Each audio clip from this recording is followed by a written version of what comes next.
Maagang nagising si Elias kahit wala namang alarm na gumising sa kanya. Hindi rin siya ginising ng kahit sinong tao. Ang nagpaalab lamang sa kanyang mga mata ay ang matinding gutom na matagal na niyang kinikimkim. Sa maliit na kubol na yari sa pinagtagpi-tagping yero at lumang kahoy, marahang bumangon ang payat na bata. Ang bubong ay may mga butas na pinapasok ng sinag ng araw tuwing umaga at patak ng ulan tuwing gabi. Ngunit para kay Elias, yun na ang tanging lugar na matatawag niyang tahanan. Minsan, hindi naman ganito ang buhay niya. Noon ay may ina siyang nag-aalaga sa kanya. Isang mapagmahal na babae na kahit salat sa pera ay hindi nagkulang sa pagmamahal. Ngunit isang taon na ang nakalipas nang pumanaw ito dahil sa matinding karamdaman. Simula noon, parang biglang gumuho ang mundo ni Elias. Wala siyang kamag-anak na kumupkop sa kanya. Ang mga kapitbahay ay may sarili ring paghihirap. Kaya natuto siyang mabuhay mag-isa. Lumabas siya ng kubol at tumingin sa paligid. Tahimik pa ang umaga, ngunit ramdam na niya ang ingay ng buhay na unti-unting nagigising. May mga naglalakad papuntang trabaho. May mga tindahang nagsisimula ng magbukas. At may mga batang naglalakad papunta sa paaralan na may paong pagkain at malinis na uniforme. Napatingin si Elias sa kanila. Hindi siya naiinggit. Matagal na niyang tinanggap na iba ang kanyang kapalaran. Ngunit ang sikmura niya ay hindi marunong tumanggap. Mahina itong kumalam. Hinawakan niya ang tiyan at napapikit sandali. Kahapon pa siya huling nakakain. Naisip niyang maghanap ng kahit anong mapagkukunan ng pagkain. Kaya naglakad siya papunta sa palengke. Utosos Pakitamtam. Ang lugar kung saan minsan ay may natitirang gulay o prutas na itinatapon ng mga tindera. Habang naglalakad, sinisikap niyang huwag pansinin ang mga taong nakatingin sa kanya. Ang kanyang damit ay kupas at may mga butas. Ang tsinelas niya ay magkaiba ang pares. At ang kanyang buhok ay magulo dahil wala siyang suklay. Ngunit wala siyang pakialam. Mas mahalaga ang makahanap ng pagkain. Pagdating sa palengke, abala na ang mga tao. May mga mamimili, tindero at mga kargador na nagbubuhat ng mga kahon. Dahan-dahan siyang lumapit sa isang sulok kung saan karaniwang tinatapon ang mga sirang gulay. May nakita siyang kalahating piraso ng kamatis. Dinampot niya iyon at pinunasan sa kanyang damit. Kahit alam niyang hindi ito sapat, pinilit niyang kainin. Ngunit bago pa niya ito maisubo, may matigas na boses na sumigaw. "Hoy, ikaw na naman!" Napalingon si Elias. Isang matabang tindera ang galit na nakatingin sa kanya. "Araw-araw ka na lang nandito. Umalis ka nga."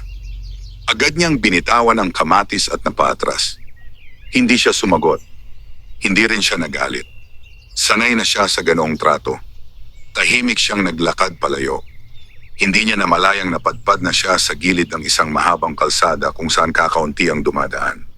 Sa tabi nito ay may matandang puno na nagbibigay ng lilim. Doon siya naupo. Napayuko siya habang hinahawakan ang tiyan. Minsan ay iniisip niya kung may pakialam pa ba ang mundo sa kanya. Kung may nakakapansin pa ba na may isang batang gutom na gutom. Lumipas ang ilang minuto. Tahimik lamang siya roon hanggang sa may marahan na boses na narinig. "Bakit ka umiyak?" Nagulat si Elias. Hindi niya napansing may taong lumapit. Pagtingala niya, nakita niya ang isang matandang babae. Simple ang kanyang kasuotan. May dala siyang maliit na basket na puno ng tinapay at prutas. Ang kanyang buhok ay kulay pilak at ang kanyang mga mata ay may kakaibang lambing. Hindi agad nakapagsalita si Elias. Ngumiti ang matanda. "Gutom ka ba?" Hindi niya alam kung bakit, ngunit biglang napuno ng luha ang kanyang mga mata. Dahan-dahan siyang tumango. Hindi na siya nagkunwaring matapang. Hindi na niya itinago ang kanyang paghihirap. Marahang inilapag ng matandang babae ang basket sa tabi nila. Kumuha siya ng isang piraso ng tinapay at iniabot iyon kay Elias. "Heto," sabi niya ng malumanay. Nanginginig ang kamay ng bata nang tanggapin niya ang pagkain. "Para sa akin po ba ito?" Tumango ang matanda. "Para sa iyo." Hindi na nagdalawang isip si Elias. Agad niyang kinain ang tinapay. Sa bawat kagat ay parang unti-unting nabubuhay ang kanyang katawan. Matagal na rin mula nang makatikim siya ng ganitong kalambot at masarap na pagkain. Tahimik lamang siyang pinagmamasdan ng matanda. Wala itong bakas ng awa na nakakasakit sa damdamin. Ang naroon ay purong kabutihan. Matapos niyang ubusin ang tinapay, iniabot naman ng matanda ang isang mansanas. Dahan-dahan lang sa pagkain, paalala nito. Maraming salamat po, mahina niyang sabi. Sandaling natahimik ang paligid. Pagkatapos ay nagsalita muli ang matanda. Ano ang pangalan mo, bata? Elias po. Mag-isa ka lang ba sa buhay? Tumango si Elias. Wala na po ang nanay ko. Naging malungkot ang mga mata ng matanda. Ngunit may kakaibang liwanag din doon na hindi maipaliwanag. Matapang kang bata, sabi niya. Hindi po, sagot ni Elias. Gutom lang po ako. Napangiti ang matanda. At sa sandaling iyon, may marahang ihip ng hangin na dumaan sa paligid nila. Ang mga dahon ng matandang puno ay bahagyang kumaluskos. Napatingin si Elias sa babae. May kung anong kakaiba sa kanya. Hindi niya maipaliwanag kung ano. Ngunit pakiramdam niya ay may misteryong nakatago sa likod ng mabait na matandang ito. Hindi pa niya alam na ang simpleng pagkain na ibinigay sa kanya ay simula pa lamang ng isang hiwaga. Isang hiwagang magbabago sa kanyang buhay magpakailanman. At hindi pa niya alam na ang matandang babaeng nagpakain sa kanya ay hindi isang ordinaryong tao. Tahimik ang paligid habang patuloy na kumakain si Elias ng mansanas na ibinigay ng matandang babae. Hindi niya napansin kung gaano katagal na silang nakaupo sa ilalim ng matandang puno. Sa sandaling iyon, ang mahalaga lamang sa kanya ay ang mawala ang gutom na matagal na niyang nararamdaman. Matapos ang ilang sandali, natapos din niya ang mansanas. Pinunasan niya ang bibig gamit ang likod ng kanyang kamay at marahang yumuko sa matanda. Maraming salamat po, sabi niya ng taos puso. Ngumiti ang matanda. Hindi iyon isang pilit ng ngiti, kundi isang ngiting puno ng kabaitan. Walang anuman, sagot nito. Ang pagkain ay para sa mga nangangailangan. Napatingin si Elias sa basket ng babae. Mayroon pa itong ilang tinapay, prutas, at maliit na supot na tila may laman ding pagkain. Hindi niya maiwasang magtanong. Bakit niyo po ako tinulungan? Sandaling natahimik ang matanda bago sumagot. Minsan, sabi nito ng marahan, ang isang maliit na kabutihan ay kayang magbago ng kapalaran ng isang tao. Hindi lubos na naintindihan ni Elias ang ibig sabihin ng mga salitang iyon, ngunit may kakaibang init siyang naramdaman sa kanyang dibdib. Matagal na rin mula nang may taong kumausap sa kanya ng ganoon kabait. May tirahan ka ba, Elias? Tanong ng matanda. May maliit po akong kubol, sagot ng bata. Doon po ako natutulog. Mag-isa ka lang? Opo. Hindi nagsalita ang matanda. Tila malalim itong nag-iisip. Pagkaraan ng ilang sandali, tumayo ito at inabot ang basket. Kailangan ko nang umalis, sabi niya. Bahagyang nalungkot si Elias nang marinig iyon. Hindi niya alam kung bakit, ngunit pakiramdam niya ay ayaw niyang matapos agad ang sandaling iyon. Bago umalis ang matanda, may iniabot itong maliit na supot na gawa sa tela. Eto, sabi nito. Nagulat si Elias. Ano po ito? Kaunting pagkain, para mamaya. Dahan-dahan niyang tinanggap ang supot. Hindi niya alam kung ano ang sasabihin. Ang tanging nagawa niya ay yumuko ng malalim bilang pasasalamat. Ngunit bago pa tuluyang makalayo ang matanda, nagsalita si Elias. Sandali po! Napalingon ang babae. Ano yon? Nag-alangan ang bata bago nagsalita. Ano po ang pangalan ninyo? Bahagyang ngumiti ang matanda. Maaari mo akong tawaging Alena, sagot nito. Tumango si Elias. Salamat po, Alena. Sandaling nagtagpo ang kanilang mga mata. Sa pagkakataong iyon, may kung anong kakaiba sa mga mata ng matanda. Parang may liwanag na kumikislap doon na tila ba hindi pangkaraniwan. Ngunit bago pa ito mapansin ang husto ni Elias, tumalikod na ang babae at nagsimulang maglakad palayo sa kalsada. Tahimik siyang pinanood ng bata hanggang sa tuluyan itong mawala sa kanyang paningin. Pagkatapos ay muling umupo si Elias sa ilalim ng puno. Hawak pa rin niya ang maliit na supot ng pagkain. Dahan-dahan niya itong binuksan. Sa loob ay may 2 tinapay, isang saging at isang maliit na bote ng tubig. Hindi niya napigilang mapangiti. Para sa iba, maliit na bagay lamang yon. Ngunit para kay Elias, Napakalaking biyaya na nito. Habang kumakain siya ng isa pang tinapay, napansin niyang parang mas masarap ito kaysa sa karaniwang tinapay na natitikman niya noon. Mas malambot, mas mabango. Parang may kakaibang tamis na hindi niya maipaliwanag. Pagkatapos kumain, nagpasya siyang bumalik sa kanyang kubol upang magpahinga. Habang naglalakad siya sa makitid na daan patungo sa kanyang tirahan, hindi niya maiwasang isipin ang matandang babae. Sino kaya talaga ito? Bakit parang may kakaibang presensya ang babaeng iyon? Hindi niya alam kung bakit, ngunit pakiramdam niya ay hindi iyon ang huli nilang pagkikita. Pagdating sa kanyang kubol, pumasok siya at naupo sa lumang banig na nagsisilbing kama niya. Tahimik ang paligid. Tanging ang mahinang ihip ng hangin ang naririnig. Napahiga si Elias habang nakatingin sa kisame na yari sa kalawangin at butas-butas na yero. Hindi nagtagal, nakaramdam siya ng antok. Ngunit bago siya tuluyang makatulog, naalala niya ang mga mata ni Elena. May kakaibang liwanag doon. Isang liwanag na parang hindi sa mundong ito. Sa parehong oras, sa isang bahagi ng kagubatan na malapit sa lugar kung saan nakita ni Elias ang matanda, may isang babae na tahimik na nakatayo sa pagitan ng mga puno. Ang kanyang anyo ay hindi na mukhang matanda. Ang kanyang buhok ay mahaba at kumikislap sa ilalim ng liwanag ng araw. Ang kanyang kasuotan ay tila gawa sa pinong hibla ng kalikasan. Ang kanyang mga mata ay nagliliwanag na parang bituin. Ito ay ang parehong babaeng nagpakain kay Elias. Tahimik siyang tumingin sa direksyon ng kubol ng bata. Ang batang iyon, bulong niya sa sarili. May dalisay na puso. Marahang umihip ang hangin at kumaluskos ang mga dahon ng mga puno sa paligid niya. Sa sandaling iyon, ang babae ay hindi na mukhang isang ordinaryong tao. Siya ay isang nilalang na matagal nang nakatago sa mundo ng mga tao. Isang nilalang na bihirang magpakita ng sarili. Isang diwata. At hindi pa alam ni Elias na ang simpleng kabutihang ipinakita sa kanya ay may kapalit na mas malaking hiwaga. Isang hiwagang magdadala sa kanya sa isang kapalarang hindi niya kailanman inakala. Maagang nagising si Elias kinabukasan. Ang manipis na sinag ng araw ay sumisilip sa mga butas ng bubong ng kanyang maliit na kubol. Karaniwan kapag nagigising siya sa umaga, ay agad niyang nararamdaman ang matinding gutom na tila ba kumakalam ang kanyang sikmura.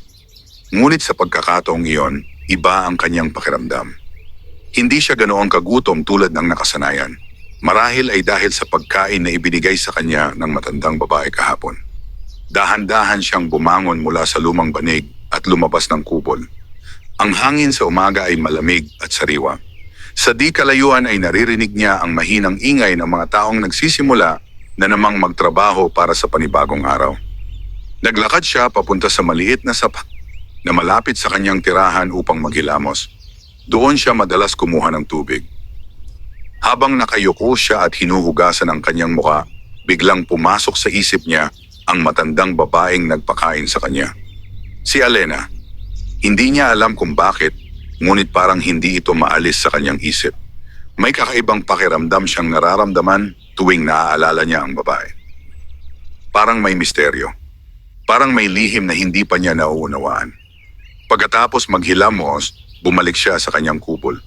Binuksan niya ang maliit na supot na ibinigay ng matanda kahapon. May natira pa palang isang tinapay.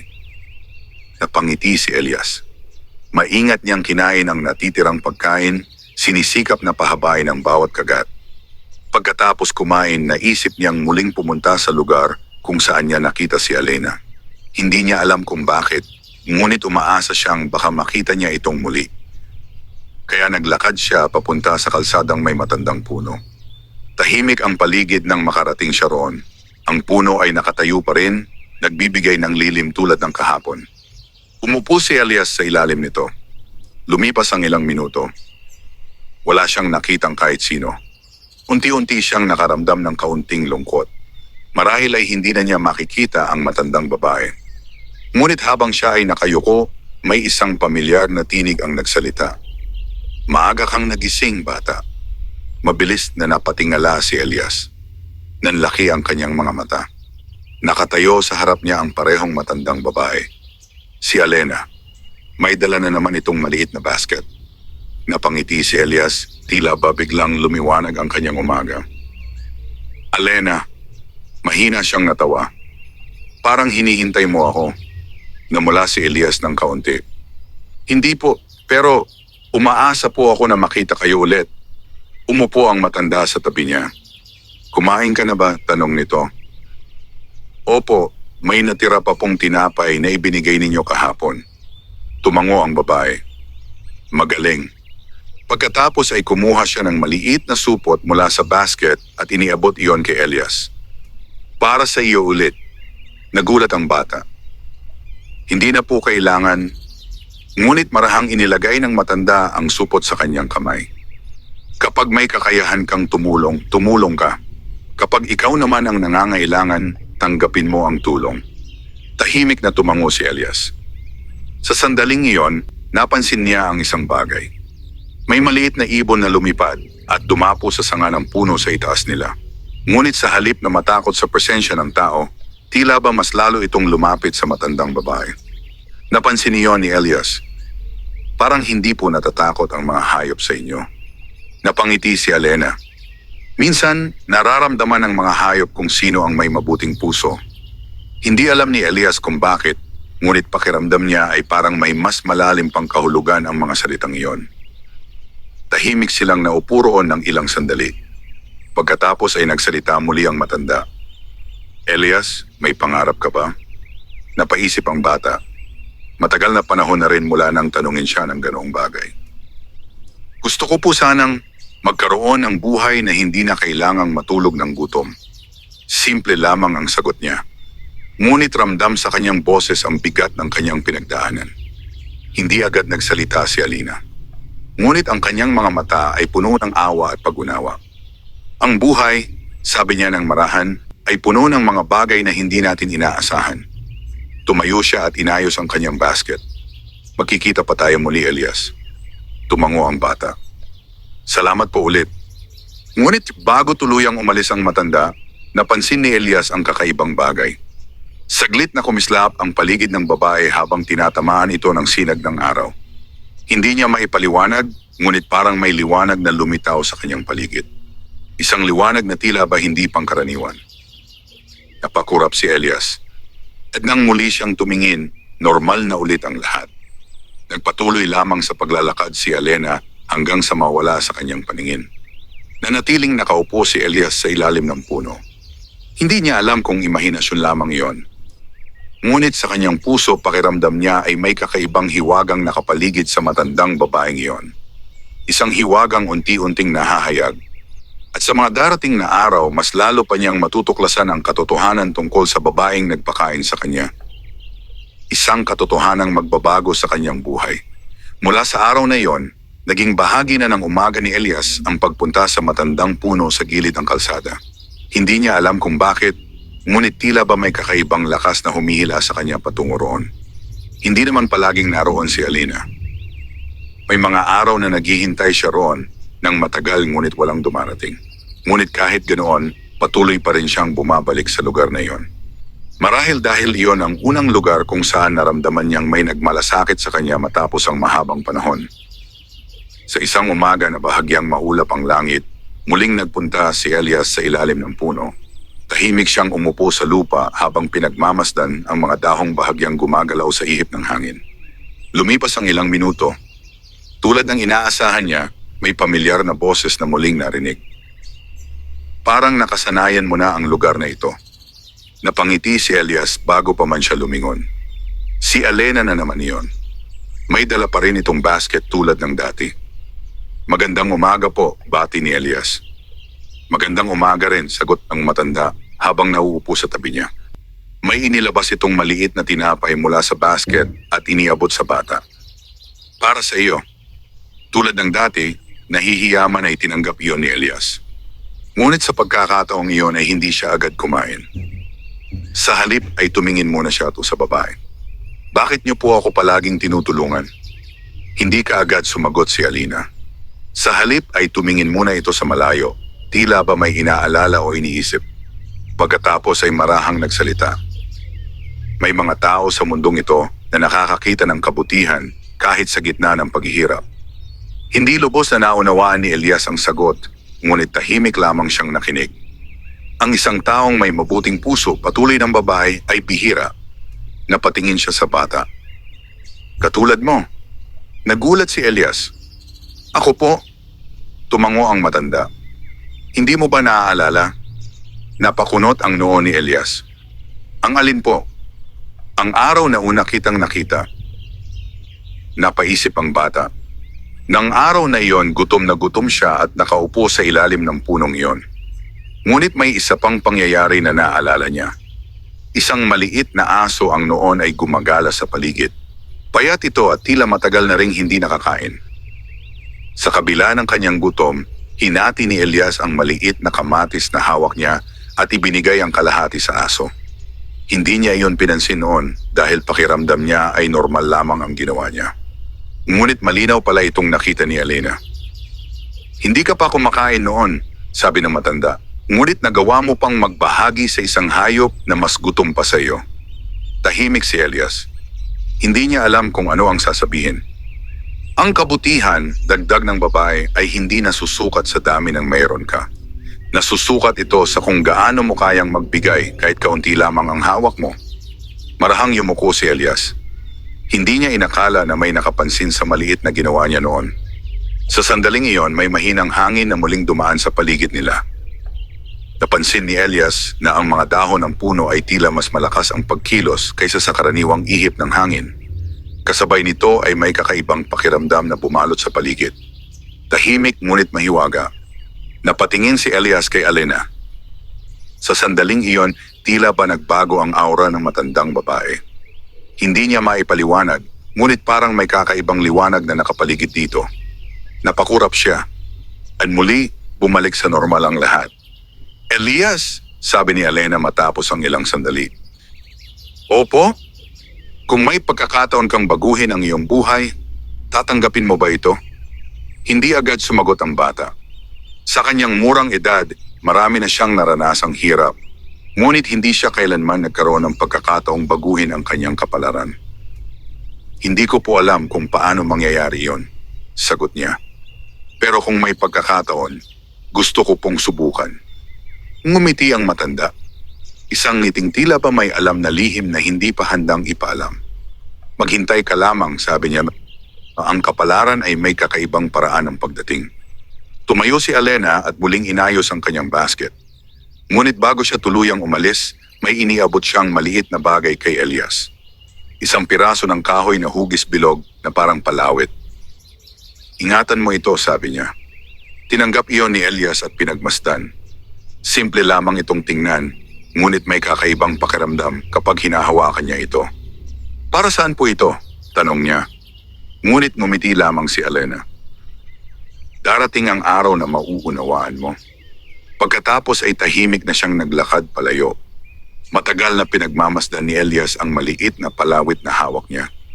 Hindi niya alam kung bakit, ngunit pakiramdam niya ay may espesyal na kahulugan ito. Hindi pa niya alam na ang maliit na bagay na iyon ay susi sa isang lihim na matagal nang nakatago. Isang lihim na konektado sa tunay na katauhan ni Elena. Sa mga susunod na araw, magsisimula ng mabuksan ang hiwagang iyon. Mahigpit na hawak ni Elias ang maliit na palawit na iniwan ni Elena. Habang naglalakad siya pauwi sa kanyang kubol, paulit-ulit niyang tinitingnan ang bilog na piraso ng kahoy. Simple lamang ang itsura nito. Ngunit habang hinahawakan niya ito, may kakaibang pakiramdam siyang nararamdaman. Parang may init na banayad na dumadaloy mula rito papunta sa kanyang palad. Hindi niya maipaliwanag kung bakit. Pagdating sa kanyang kubol, umupo siya sa banig at inilapag sa kanyang harapan ang palawit. Pinagmasdan niya itong mabuti. Napansin niyang may mga maliliit na ukit sa paligid nito. Hindi niya maintindihan kung ano ang mga simbolong iyon. Para itong mga guhit na parang dahon, alon at maliliit na bituin. Mukhang lumang-luma na ito, bulong niya sa sarili. Ngunit kahit luma, hindi ito mukhang sira o kupas. Sa halip, tila ba mas lalo itong nagiging maganda habang tinitingnan niya. Ilang sandali siyang nakatitig dito hanggang sa unti-unting dumilim ang langit. Papalubog na ang araw. Kadalasan, ito ang oras na pinakaayaw ni Elias. Kapag dumating ang gabi, Mas ramdam niya ang kanyang pag-iisa. Walang ilaw sa kanyang kubol maliban sa maliit na kandilang minsan lamang niyang nagagamit kapag may natitira siyang barya upang makabili nito. Sa gabing iyon, tahimik siyang nakahiga sa kanyang banig. Hawak pa rin niya ang palawit. Para saan kaya ito? Bulong niya. Habang iniisip iyon, unti-unti siyang nakaramdam ng antok. Ngunit sa kalagitnaan ng kanyang pagtulog, may kakaibang nangyari. Sa kanyang panaginip, nakita niya ang sarili na nakatayo sa isang malawak na kagubatan. Ang mga puno ay matatayog at ang mga dahon ay kumikislap na tila ba tinatamaan ng kakaibang liwanag. May marahang hangin na dumadaloy sa paligid at sa di kalayuan may isang figura na nakatayo sa gitna ng mga puno. Isang babae. Hindi ito mukhang matanda. Mahaba ang kanyang buhok na tila kumikislap sa liwanag ng buwan. Ang kanyang kasuotan ay tila gawa sa mga dahon at hibla ng kalikasan. May kakaibang kagandahan sa kanyang anyo. Unti-unti siyang lumapit kay Elias. Habang papalapit ang babae, naramdaman ni Elias ang kakaibang kapayapaan sa kanyang dibdib. Nang tuluyan na itong tumigil sa harap niya, nagsalita ito sa isang malumanay na tinig. Elias, nagulat ang bata. Pareho ang boses. Ito ang parehong tinig ni Alina. Ngunit ang babaeng nasa harap niya ay hindi mukhang matanda. Alena? Mahina niyang tanong. Ngumiti ang babae. Hindi pa panahon upang malaman mo ang lahat. Napatingin si Elias sa kanyang paligid. Nasaan po tayo? Sa lugar kung saan ang mga lihim ng kalikasan ay nagtatago, sagot ng babae. Hindi niya lubos na maintindihan ang mga salita, ngunit pakiramdam niya ay mahalaga ang sandaling iyon. Napansin ng babae ang palawit na hawak ni Elias. Iniingatan mo ito. Opo, sinabi niyo po kasing ingatan ko. Tumango ang babae. Ang palawit na iyon ay hindi isang ordinaryong bagay. Napatingin muli si Elias sa palawit. Kapag dumating ang panahon ng pagsubok, sabi ng babae, Kuy dahil yo iyan ang magiging gabay mo. Anong pagsubok po? Ngunit bago pa makasagot ang babae, nagsimulang maglaho ang paligid. Unti-unting naglaho ang kagubatan. Unti-unting naglaho ang liwanag. Hintayin mo ang araw na iyon, ang huling salitang narinig ni Elias. At bigla siyang nagising. Humihingal siya habang nakaupo sa kanyang banig. Madilim pa ang paligid ng kubol. Tanging ang mahina na liwanag ng buwan ang pumapasok sa mga butas ng bubong. Napatingin siya sa kanyang kamay. Nandoon pa rin ang palawit. Mahigpit niya itong hawak. Hindi niya alam kung panaginip lamang ba ang lahat. Ngunit may kakaibang bagay siyang napansin. Ang palawit ay bahagyang nagliliwanag. Isang mahinang liwanag na parang kumikislap na bituin. Napakurap si Elias. At makalipas ang ilang segundo, nawala rin ang liwanag. Tahimik siyang naupo sa kanyang banig. Hindi niya alam kung ano ang ibig sabihin ng lahat ng iyon. Ngunit isang bagay ang malinaw sa kanya. Ang matandang babaeng nagpakain sa kanya ay hindi isang ordinaryong tao. May lihim itong tinatago. Isang lihim na unti-unti nang nabubunyag.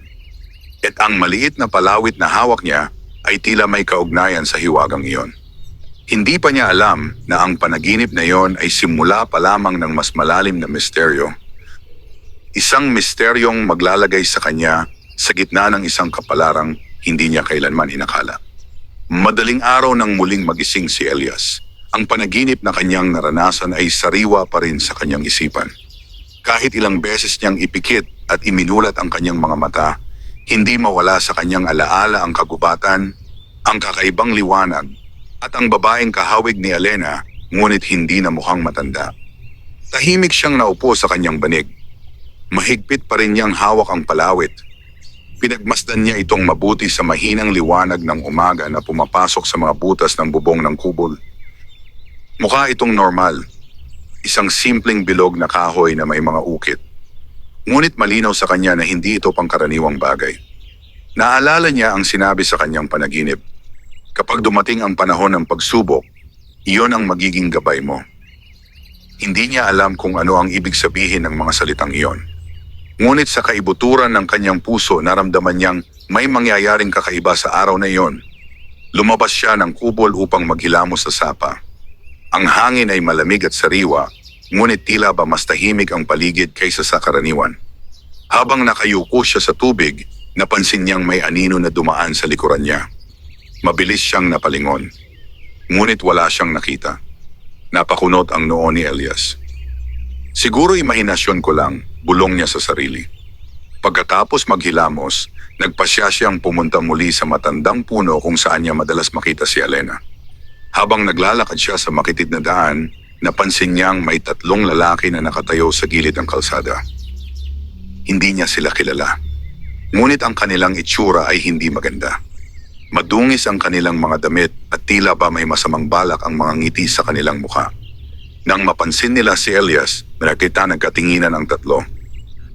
"Hoy bata," tawag ng isa. Huminto si Elias. "Ano po yon?" Lumapit ang isa sa mga lalaki. "May pera ka ba?" Umiling si Elias. "Wala po." Natawa ang lalaki. "Sigurado ka?" Napatingin ang isa pa sa palawit na nakasabit sa leeg ni Elias. "Hoy, tingnan mo yon." Lumapit ang pangalawang lalaki at itinuro ang palawit. "Mukhang mahalaga." Kinabahan si Elias. "Hindi po iyon mahalaga." Ngunit hindi naniwala ang mga lalaki. "Alisin mo yan," sabi ng isa sa kanila. "Hindi po." Bahagyang umatras si Elias. Ngunit mabilis siyang napalibutan ng 3 lalaki. "Hindi kami nagtatanong," sabi ng pinakamatangkad sa kanila. "Kunin na lang natin." Tinangka ng isa sa mga lalaki na hablutin ang palawit. Sa sandaling iyon, biglang nakaramdam si Elias ng kakaibang init mula sa palawit. Parang may lakas na dumadaloy mula rito papunta sa kanyang katawan. Kasabay nito ay may malakas na ihip ng hangin na biglang dumaan sa paligid. Nagulat ang 3 lalaki. Biglang gumalaw ang mga dahon ng mga puno at tila ba umalingaw-ngaw ang paligid. "Anong nangyayari?" Sigaw ng isa sa kanila. Napansin ni Elias na ang palawit ay bahagyang nagliliwanag. Hindi ito sobrang liwanag, ngunit sapat upang mapansin ng lahat. "Hoy, ano yan?" tanong ng isa sa mga lalaki na tila natatakot. Sa parehong sandali, may isang malakas na kaluskos mula sa mga puno sa gilid ng daan. Parang may malaking bagay na gumalaw sa kagubatan. Nagkatinginan ang 3 lalaki. Hindi na nila itinuloy ang balak. "Umalis na tayo rito," sabi ng isa sa kanila na halatang kinakabahan. At sa loob lamang ng ilang segundo, mabilis silang tumakbo palayo. Naiwan si Elias na mag-isa sa daan. Humihingal siya habang hawak ang palawit. Unti-unting nawala ang liwanag mula rito. At muling naging tahimik ang paligid. Hindi makapaniwala si Elias sa nangyari. Ang palawit, bulong niya. Sa unang pagkakataon, naramdaman niyang tila ba pinoprotektahan siya ng maliit na bagay na iyon. Ilang sandali pa siyang nakatayo roon bago nagpasya na magpatuloy sa paglalakad patungo sa matandang puno. Pagdating niya roon, nakita niya si Elena na nakatayo sa ilalim ng puno na parang kanina pa naghihintay. Ngumiti ito nang makita siya. "May nangyari sa iyo," sabi ng matanda. Nagulat si Elias. "Paano niyo po nalaman?" Hindi agad sumagot si Elena. Sa halip ay tumingin ito sa palawit na nakasabit sa leeg ng bata. Ginampanan lamang nito ang tungkulin nito. Napakunot ang noo ni Elias. Anong ibig sabihin yon? Ngunit tulad ng dati, hindi agad ipinaliwanag ng babae ang lahat. Ang palawit na yan, sabi niya ng marahan, ay isang paalala na hindi ka nag-iisa. Tahimik na nakinig si Elias. May bahagi sa kanya na gustong malaman ang lahat ng katotohanan. Ngunit may bahagi rin na nararamdamang hindi pa ito ang tamang panahon. "Ang mga pagsubok ay nagsisimula pa lamang," sabi ni Alina. "Ngunit huwag kang matakot." Pagkatapos ay tumingin ito sa malayo, sa direksyon ng kagubatan. May mga puwersang gumagalaw na sa mundo ng mga tao. Hindi pa alam ni Elias kung ano ang ibig sabihin ng mga salitang iyon. Ngunit malinaw sa kanya na ang kanyang buhay ay unti-unti nang nagbabago. At ang simpleng batang gutom na nakaupo sa gilid ng kalsada ay malapit nang mapunta sa isang kapalarang puno ng hiwaga. Tahimik na nakaupo si Elias.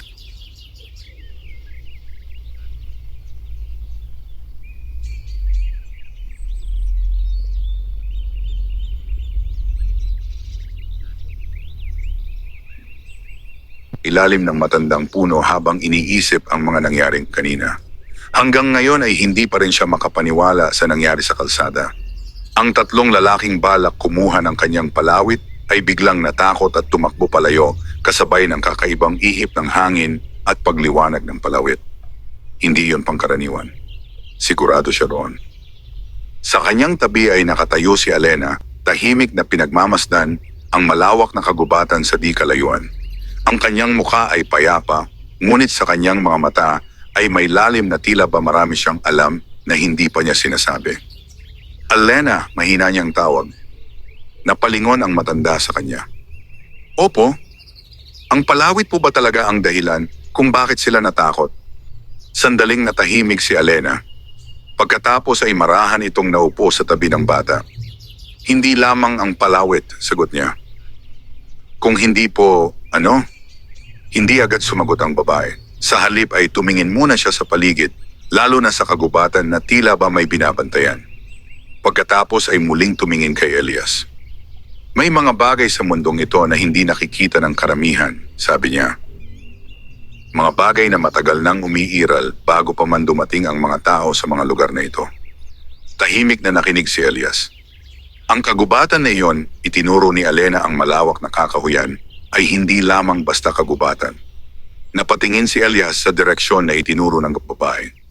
Lumaki siya malapit sa lugar na iyon, ngunit hindi niya kailanman sinubukang pumasok ng malalim sa loob nito. May mga kwento kasi ang mga matatanda noon. Mga kwento tungkol sa mga nilalang na nagbabantay sa kalikasan. Ngunit akala niya noon ay mga alamat lamang iyon. Maraming lihim ang nakatago roon, patuloy ni Alena. Mga lihim na hindi para sa lahat ng tao. Naramdaman ni Elias na parang may malamig na hangin na dumaan sa kanyang likod. Bakit niyo po sinasabi sa akin ang mga bagay na ito?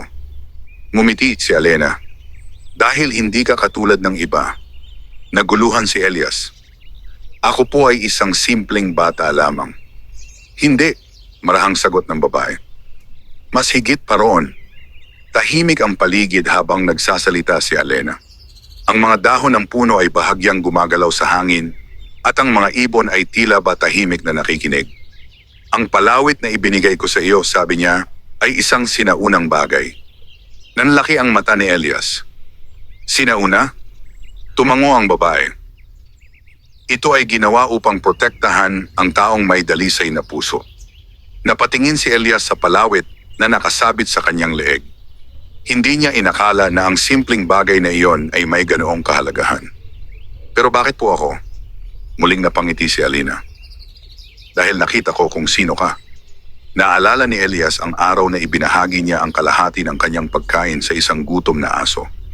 Hindi niya akalaing may nakapansin pala noon. Ang kabutihan mo, sabi ng babae, ang nagbigay sa iyo ng karapatang ingatan ang palawit. Tahimik si Elias. Hindi niya alam kung ano ang dapat maramdaman. Sa unang pagkakataon sa kanyang buhay, may nagsabi sa kanya na may halaga ang kanyang pagkatao. Pagkatapos ng ilang sandali, tumayo si Alena. Elias, opo, may gusto akong ipakita sa iyo. Napatingin ang bata sa kanya. Saan po? Tumingin si Alena sa kagubatan. Sa loob. Agad na nakaramdam ng kaba si Elias. Sa kagubatan po? Tumango ang babae. Ngunit huwag kang matakot. Nandito ako. Tumingin muli si Elias sa kagubatan. Madilim ang loob nito kahit na maliwanag ang araw sa labas. Ngunit sa kabila ng kaba, may kakaibang pakiramdam siyang naramdaman. Parang may tumatawag sa kanya. Isang tahimik na tinig na nagmumula sa kailaliman ng kagubatan. Huminga siya ng malalim. Pagkatapos ay tumayo. Handa na po ako. Ngumiti si Alena. Dahan-dahan silang naglakad papunta sa gilid ng kagubatan. Habang papalapit sila sa mga puno, napansin ni Elias ang kakaibang katahimikan ng lugar. Halos walang marinig na ingay ng mga ibon. Halos walang galaw ang hangin. Parang may naghihintay sa kanila sa loob. Sa sandaling tumapak si Elias sa loob ng kagubatan, biglang kumislap ang palawit sa kanyang leeg. Napahinto siya. Alena. Ngunit nang lingunin niya ang babae, nakita niya ang isang bagay na hindi niya inaasahan. Ang anyo ni Alena ay tila bahagyang nagbago. Ang kanyang mga mata ay nagliliwanag na parang mga bituin. At ang hangin sa paligid niya ay tila ba sumasabay sa bawat galaw niya. Hindi pa lubos na nauunawaan ni Elias ang lahat. Ngunit naramdaman niya ang isang bagay na malinaw. Ang matandang babaeng nagpakain sa kanya ay hindi isang ordinaryong tao. At ang kagubatan na kanilang pinapasok ay simula ng isang lihim na matagal nang nakatago sa mundo. Unang beses pumasok si Elias ng ganoon kalalim sa kagubatan. Habang naglalakad siya sa likuran ni Alena, napansin niyang unti-unting nagbabago ang paligid. Ang liwanag ng araw na kanina ay maliwanag sa labas ay ngayon ay dumadaan na lamang sa pagitan ng makakapal na dahon ng mga puno. Ang lupa ay malambot dahil sa mga nalaglag na dahon. Ang hangin ay malamig at may kakaibang amoy ng sariwang kahoy at lumot. Tahimik ang lahat. Hindi tulad ng karaniwang kagubatan na puno ng huni ng ibon at kuliglig. Ang katahimikan dito ay parang may malalim na dahilan. Paminsan-minsan ay tumitingin si Elias kay Alena. Kahit mukhang matanda ang babae, napakagaan ang kanyang paglalakad. Para bang kilalang kilala niya ang bawat daan sa loob ng kagubatan. Alena, mahina niyang tawag habang naglalakad sila. Opo, Elias, sagot ng babae nang hindi lumilingon. Parang kakaiba ang kagubatang ito. Bahagyang ngumiti si Alena. Dahil hindi ito pangkaraniwang kagubatan. Napatingin si Elias sa paligid. Habang sila ay papasok ng papasok, napansin niyang may mga maliliit na liwanag na kumikislap sa pagitan ng mga dahon. Para itong maliliit na bituin na gumagalaw sa hangin. Alena, ano po yon? Kuminto ang babae at lumingon sa kanya. Mga espiritu ng kalikasan, sagot niya. Nanlaki ang mga mata ni Elias. Espiritu? Tumango si Alena. Hindi sila nakikita ng karamihan sa mga tao. Ngunit kapag may dalisay na puso ang isang tao, minsan ay nagpapakita sila. Tahimik na pinagmamasdan ni Elias ang maliliit na liwanag na dahan-dahang umiikot sa paligid ng mga puno. Hindi siya natatakot. Sa halip, pakiramdam niya ay parang tinatanggap siya ng lugar na iyon. Nagpatuloy sila sa paglalakad hanggang sa makarating sa isang maliit na clearing sa gitna ng kagubatan. Sa gitna ng lugar ay may isang napakalaking puno. Ito ang pinakamalaking punong nakita ni Elias sa buong buhay niya. Ang katawan nito ay napakalapad. Ang mga sanga ay tila umaabot hanggang sa langit. Ang mga ugat nito ay nakalabas sa lupa at tila ba bumabalot sa buong paligid. Ang ganda, bulong ni Elias. Tumigil si Alena sa harap ng puno. Elias, sabi niya ng marahan. Opo, ito ang puso ng kagubatan. Napatingin si Elias sa napakalaking puno. Puso ng kagubatan? Tumango si Alena. Matagal na itong narito. Mas matanda pa kaysa sa maraming henerasyon ng mga tao. Habang pinagmamasdan ni Elias ang puno, napansin niyang may kakaibang liwanag na nanggagaling sa katawan nito. Banayad lamang ito, ngunit malinaw na hindi pangkaraniwan. Sa sandaling iyon, biglang kumislap ang palawit na suot niya. Napahawak siya rito. Alena, umiilaw na naman po. Tumingin ang babae sa palawit. Hindi siya nagulat. Sa halip ay tila ba inaasahan na niya ito. Lumapit ka sa puno, sabi niya. Nag-alangan si Elias. Lalapit po ako. Tumango si Alena. Walang mangyayaring masama sa iyo. Dahan-dahang naglakad si Elias papalapit sa napakalaking puno. Habang papalapit siya, napansin niyang mas lumalakas ang liwanag ng palawit. Ang kanyang puso ay mabilis na tumitibok. Nang tuluyan na siyang makarating sa harap ng puno, marahan niyang inilapit ang kanyang kamay sa katawan nito. Sa sandaling hinawakan niya ang puno, may kakaibang init na dumaloy sa kanyang katawan. Biglang kumislap ang palawit ng mas maliwanag kaysa dati. Kasabay nito ay may marahang ihip ng hangin na dumaan sa buong kagubatan. Ang mga dahon ng mga puno ay sabay-sabay na kumaluskos. Napaatras si Elias. Alena! Ngunit nakangiti lamang ang babae. Ang kagubatan ay kinilala ka. Naguguluhan si Elias. Ano pong ibig sabihin niyon? Ang punong ito, paliwanag ni Alena, ay nakakaramdam ng puso ng mga nilalang na lumalapit dito. Napatingin muli si Elias sa puno. Kapag ang isang tao ay may dalisay na hangarin, patuloy ng babae, tinatanggap siya ng kagubatan. Tahimik na nakinig si Elias. Sa sandaling iyon, mas malinaw niyang naramdaman na ang buhay niya ay hindi na tulad ng dati. Ang batang gutom na walang kinabukasan ay ngayon ay nasa gitna ng isang lihim na mundo na hindi niya kailanman inakala. Ngunit habang nakatayo sila sa harap ng puno, biglang nagbago ang ekspresyon ni Elena. Napatingin siya sa malalim na bahagi ng kagubatan. Parang may naramdaman siya. "Elias," mahina niyang sabi. "Opo? Kailangan na nating umalis." Nagulat si Elias. "Bakit po?" Ngunit hindi na agad sumagot si Elena. Sa halip ay patuloy siyang nakatingin sa kadiliman ng kagubatan. Sa malayo may mahinang kaluskos na narinig. Parang may ibang presensya sa loob ng kagubatan.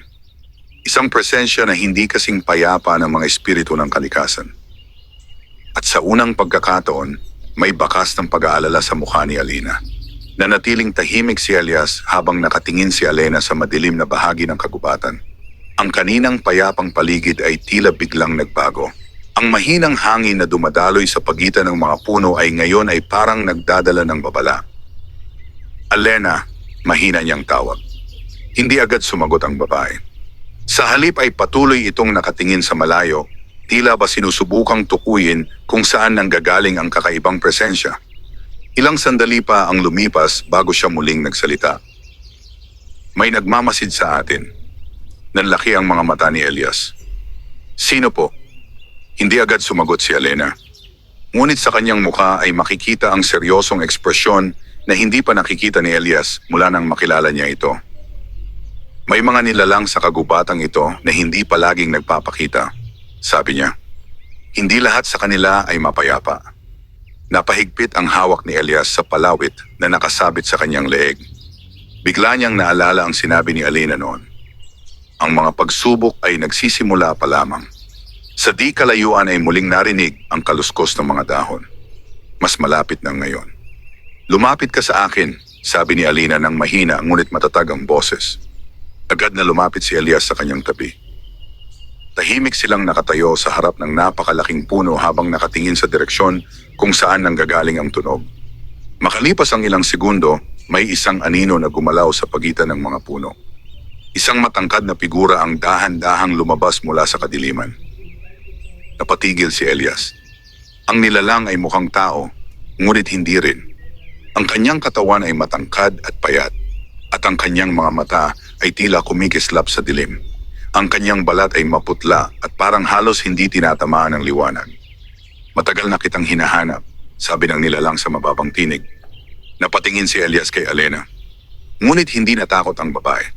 Sa halip ay humakbang ito ng kaunti pasulong. "Hindi ka dapat narito," sabi ni Elena. Ngumiti ang nilalang, ngunit ang ngiting iyon ay walang kabutihan.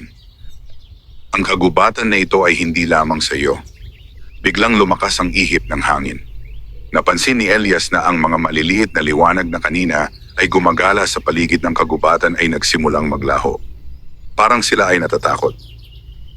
"Umalis ka na," matatag na sabi ni Alina. "Hindi kita papayagang lumapit sa bata." Nanlaki ang mata ni Elias. "Sa akin," isip niya. Tumingin ang nilalang sa kanya.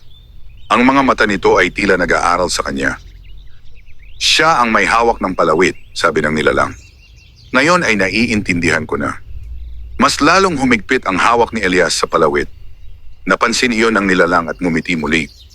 Ang batang iyon ay mas mahalaga kaysa sa iniisip niya. "Hindi mo siya mahahawakan," maring sabi ni Elena. Sa sandaling iyon may kakaibang liwanag na lumitaw sa paligid ng babae. Unti-unting nagbago ang kanyang anyo.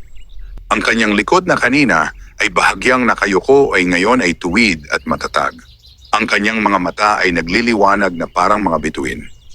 Ang kanyang presensya ay biglang naging makapangyarihan.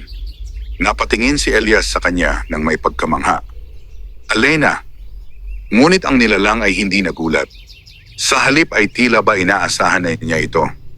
"Kaya pala," sabi nito, "ang tagapagbantay ng kagubatan." Tahimik ang paligid habang nagkakatitigan ang dalawang nilalang. Pagkatapos ay muling nagsalita ang nilalang. "Hindi ako naparito upang makipaglaban sa ngayon." Napakunot ang noo ni Alina. "Kung gayon ay umalis ka." Ngunit bago tuluyang umatras ang nilalang, muli nitong tiningnan si Elias. "Magkikita pa tayo muli, bata." Sa araw na hindi ka na mapoprotektahan ng diwata. Sa sandaling iyon, bigla itong naglaho sa kadiliman ng kagubatan. Unti-unting bumalik ang katahimikan. Ang hangin ay kumalma. At ang maliliit na liwanag ay muling lumitaw sa pagitan ng mga puno. Ngunit nanatiling nakatayo si Elias, hindi pa rin makapaniwala sa kanyang nakita. Dahan-dahan siyang lumingon kay Elena. Sa pagkakataong iyon, hindi na niya kayang pigilan ang tanong sa kanyang isip. Elena. Opo, Elias. Huminga siya ng malalim. Kayo po ba talaga ay isang diwata? Sandaling natahimik ang babae. Pagkatapos ay tumingin siya sa bata. Sa unang pagkakataon, hindi na niya itinago ang katotohanan. Oh, hindi agad nakapagsalita si Elias matapos marinig ang sagot ni Alina. Ang salitang iyon ay umalingaw-ngaw sa kanyang isip. Diwata. Maraming beses na niyang narinig ang salitang iyon sa mga kwento ng matatanda noong siya ay bata pa. Mga kwento tungkol sa mga nilalang na nagbabantay sa kalikasan, mga nilalang na bihirang magpakita sa mga tao. Akala niya noon ay mga alamat lamang iyon. Ngunit ngayon, ang isang diwata ay nakatayo mismo sa kanyang harapan. Kayo po ay isang diwata, mahina niyang ulit. Hindi itinanggi ni Elena. Sa halip ay marahan siyang tumango. Oo, Elias. Tahimik ang kagubatan habang nakatayuot sila sa harap ng napakalaking puno. Ang mga dahon ay bahagyang gumagalaw sa hangin at ang maliliit na liwanag ng mga espiritu ay patuloy na umiikot sa paligid. Unti-unting lumapit si Elias kay Alina. Simula pa lang po ba, alam niyo na kung sino ako? Ngumiti ang diwata. Hindi sa simula, sagot niya. Ngunit nakita ko kung anong uri ng puso ang mayroon ka. Naalala ni Elias ang araw na unang beses niyang nakita ang matandang babae sa ilalim ng puno. Ang araw na iyon ay gutom na gutom siya. Ngunit nagawa pa rin niyang ibahagi ang maliit na pagkain sa isang aso. Ang kabutihan mo, sabi ni Alina, ang dahilan kung bakit ako lumapit sa iyo. Napatingin si Elias sa palawit na nakasabit sa kanyang leeg. At ang palawit po, tumango ang diwata. Ito ay isang sinaunang anting-anting na ginawa upang protektahan ang taong may dalisay na puso. Tahimik na pinakinggan ni Elias ang bawat salita. Maraming taon na ang lumipas, patuloy ni Alina, nang ipagkatiwala sa akin ang tungkulin na bantayan ang kagubatang ito. Napatingin siya sa napakalaking puno sa gitna ng clearing. Ang punong ito ang pinagmumulan ng buhay ng kagubatan. Hanggat ito ay ligtas, mananatiling buhay ang kalikasan sa paligid. Ngunit naalala ni Elias ang nilalang na kanilang nakita kanina. Yung nilalang po kanina, sino po siya? Bahagyang naging seryoso ang mukha ni Elena. Isa siyang nilalang na matagal nang naghahangad na angkinin ang kapangyarihan ng kagubatan. Nanlamig ang pakiramdam ni Elias. Gusto niyang sirain ang balanse ng kalikasan. Tahimik ang paligid habang sinasabi iyon ng diwata. Ngunit hindi niya magagawa yon hanggat may nagbabantay sa kagubatan. Dagdag niya. Tulad ninyo po. Ngumiti si Elena. Hindi lamang ako. Napatingin si Elias sa kanya. May mga pagkakataon sa kasaysayan, sabi ng diwata, na ang kalikasan ay pumipili ng mga taong magiging bahagi ng kanyang mga lihim. Napansin ni Elias ang paraan ng pagsasalita ni Elena. Parang may ipinahihiwatig ito. Elena, mahina niyang sabi. Bakit parang ako ang tinutukoy ninyo? Hindi agad sumagot ang diwata. Sa halip ay lumapit siya kay Elias at marahang hinawakan ang palawit na nakasabit sa kanyang leeg. Biglang kumislap ang anting-anting. Isang banayad ngunit malinaw na liwanag ang lumitaw sa pagitan nila. Ang hangin sa paligid ay tila biglang naging mas buhay. Ang mga espiritu ng kalikasan ay mas mabilis na gumalaw sa paligid ng puno. Ang kagubatan, sabi ni Alina, ay nakakita ng isang bagay sa iyo. Isang bagay na bihira sa mga tao. Napatingin si Elias sa kanya nang may pagkalito. Ano po yon? Ngunit hindi agad sumagot ang diwata. Sa halip ay marahan siyang ngumiti. Hindi pa ito ang tamang panahon upang malaman mo ang lahat. Bahagyang nabigo si Elias, ngunit naunawaan niyang may mga bagay na hindi pa maaaring ipaliwanag. Sa sandaling iyon, napansin niyang unti-unting dumidilim ang langit. Ang araw ay papalubog na. Kailangan ka nang bumalik sa iyong kubol, sabi ni Elena. Opo. Ngunit bago siya umalis, may isang bagay pang sinabi ang diwata. Elias, opo? Ang buhay mo ay hindi na tulad ng dati. Napatingin siya sa paligid ng kagubatan.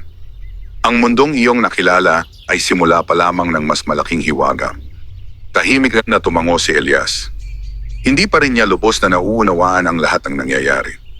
Ngunit malinaw sa kanya ang isang bagay.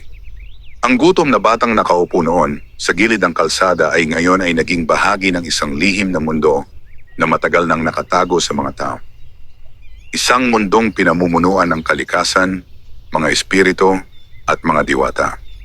At sa mundong iyon, ang kanyang kapalaran ay unti-unti pa lamang nagsisimula.